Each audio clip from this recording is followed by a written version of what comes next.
साल 1990 में एक फिल्म आती है जिस फिल्म का नाम था आशिकी। और इस फिल्म में काम करने वाला कलाकार रातों रात सुपरस्टार बन गया था।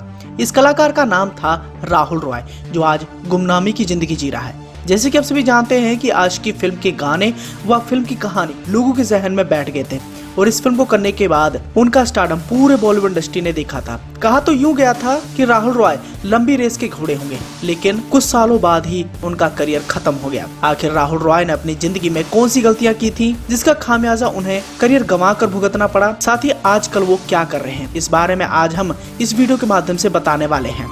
सबसे पहले बात करना चाहेंगे उनके जन्म के बारे में। राहुल रॉय का जन्म 9 फरवरी 1968 में हुआ था। इनकी मां 90 के दशक में एक बहुत ही अच्छी कॉलम राइटर रही और इसी वजह से राहुल की मां से मिलने वाले महेश भट्ट उनके घर गए थे। दीवार पर लगी राहुल की तस्वीर उन्हें बहुत ज्यादा पसंद आई और इसे देखकर वो इम्प्रेस हो गई और महेश भट्ट ने ही उनको लेकर आशिकी फिल्म का निर्माण किया था, जो इतनी बड़ी सुपर डुपर हिट साबित रही। उस दौरान हर किसी ने आशिकी फिल्म को जरूर देखा था, क्योंकि फिल्म के गाने लोगों के जहन में बैठ गए थे और फिल्म की कहानी को लोगों ने बहुत ज्यादा पसंद भी किया था। लोगों ने इस फिल्म के गाने को भी खूब प्यार दिया, जहां आज हर कोई इस फिल्म के गाने को करीब करीब जानता ही है और इन्हें गुनगुनाता भी है। लेकिन फिल्म के रिलीज के बाद राहुल को किसी भी फिल्म के ऑफर नहीं आया। फिल्म सुपरहिट थी, 6 महीने हो गए फिल्म सिनेमा घर में चलती रही। राहुल परेशान हो गए और महेश भट्ट से वो दोबारा मिलने पहुंचे। उन्होंने बताया कि मेरे पास कोई काम नहीं है, क्या करूं। इस तरह 8 महीने गुजर गए और राहुल खाली हाथ बैठे रहे। लेकिन अचानक उनके पास 60 फिल्मों के एक साथ ऑफर आ गए। राहुल ने उनमें से महज 11 दिन में ही करीब 47 फिल्में साइन कर ली। वो एक दिन में 3-3 फिल्मों की शूटिंग किया करते थे। बाद में उन्हें लगा कि उन्होंने कुछ ज्यादा ही फिल्में साइन कर दी, जिस वजह से उन्होंने 21 प्रोड्यूसरों के पैसे वापस कर दिए, जिसके बाद उन्होंने एक के बाद एक फिल्मों में काम किया। फिल्मों का रिलीज होने का सिलसिला शुरू हो गया। राहुल ने अपने साजन के गुमराह और कई अन्य बड़ी फिल्मों में काम किया था। उन्होंने इस दौरान 25 फिल्में की, लेकिन कोई भी बॉक्स ऑफिस पर नहीं चली। फिल्म जानकारों का कहना है कि आशिकी फिल्म के रिलीज होने के बाद राहुल रॉय को जो फेम मिला, फेम मिलने के बाद उनके करियर तबाह होने का सिलसिला शुरू हो गया था। राहुल रॉय की लव लाइफ भी काफी ज्यादा विवादों में रही थी। फिल्मों में नजर तो आ ही जा रहे थे, लेकिन उनकी लव लाइफ भी काफी ज्यादा कंट्रोवर्शियल भरी रही। सबसे पहले उनका अफेयर महेश भट्ट की ही बेटी पूजा भट्ट के साथ हुआ, लेकिन दोनों ने कभी अपने रिश्ते को नहीं स्वीकारा। राहुल की फ्लॉप फिल्मों के बीच उनकी जिंदगी में मनीषा कोइराला की भी एंट्री हुई। दोनों ने फिल्म मझधार में एक साथ काम किया था।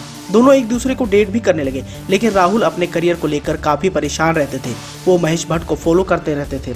सुबह से शाम तक वो महेश भट्ट के साथ रहते थे, हर इवेंट में उनके साथ देखे जाते थे। बताया तो ये भी जाता है कि मनीषा राहुल के साथ अपने रिश्ते को लेकर बेहद सीरियस थी, लेकिन राहुल को आधी रात के बाद मनीषा की याद आती थी। यहाँ तक कि जब कभी राहुल मनीषा के साथ होते तो उस दौरान भी वो महेश भट्ट को कॉल करने के लिए मनीषा का फोन इस्तेमाल किया करते थे। महेश भट्ट जब भी फ्री होते थे उस दौरान वो मनीषा को छोड़कर उनसे मिलने चले जाया करते थे। मनीषा को ये सब अच्छा नहीं लगता था। उन्हें लगता था कि राहुल उन्हें इग्नोर कर रहे हैं, जिसके बाद उन्होंने इस रिश्ते को खत्म कर दिया। अब यहाँ राहुल की फिल्में नहीं चल रही थी, जिसका टेंशन उन्हें था। वहीं इस दौरान उनके साथ कुछ ऐसा हुआ जिसने उन्हें पूरी तरीके से तोड़ दिया।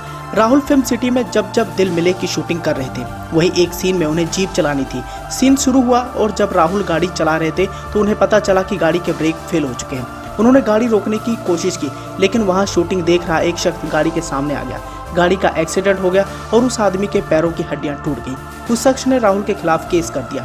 राहुल इस केस के बाद बुरी तरीके से फंस गए थे। हालांकि इस एक्सीडेंट के बाद लोगों ने राहुल को शराबी तक कहा। लोगों का कहना था कि वो शूटिंग पर शराब पीकर गए थे, जिसकी वजह से यह हादसा हो गया।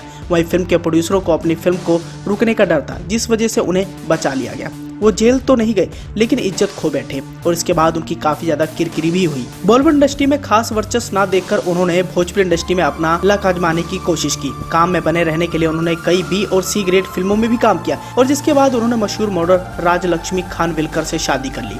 लेकिन यहाँ राहुल और राजलक्ष्मी की शादी बिल्कुल भी नहीं चली। शादी के कुछ समय बाद ही राहुल और राजलक्ष्मी के बीच में कुछ अनबन हो गई, जिस अनबन के चलते इन दोनों ने अलग होने का फैसला ले लिया। हालांकि बाद में राहुल थक हार कर प्रोड्यूसर बन गए और उन्होंने कई सारी फिल्मों में पैसा भी लगाया। तो दोस्तों, इस तरह आप समझ सकते हैं कि राहुल रॉय की जिंदगी की कहानी किसी फिल्मी कहानी से बिल्कुल भी कम नहीं है। कैसे वो साल 1990 में आशिकी जैसी बड़ी हिट फिल्म देते हैं और इसके बाद उनके करियर में बड़ी तब्दीली आती है। उन्हें आसार था कि इतनी बड़ी हिट देने के बाद बॉलीवुड इंडस्ट्री में बैठे तमाम निर्माता व निर्देशक उन्हें फिल्मों के जरिए काम देंगे, लेकिन ऐसा नहीं हो पाया। हालांकि 8 महीने के लंबे इंतजार के बाद उन्हें फिल्में तो मिली, लेकिन उन फिल्मों में उनका कुछ खास रुतबा नहीं देखने को मिला और धीरे धीरे उनका करियर करियर तबाह हो गया। आज राहुल रॉय गुमनामी की जिंदगी जीने पर मजबूर हो चुके हैं।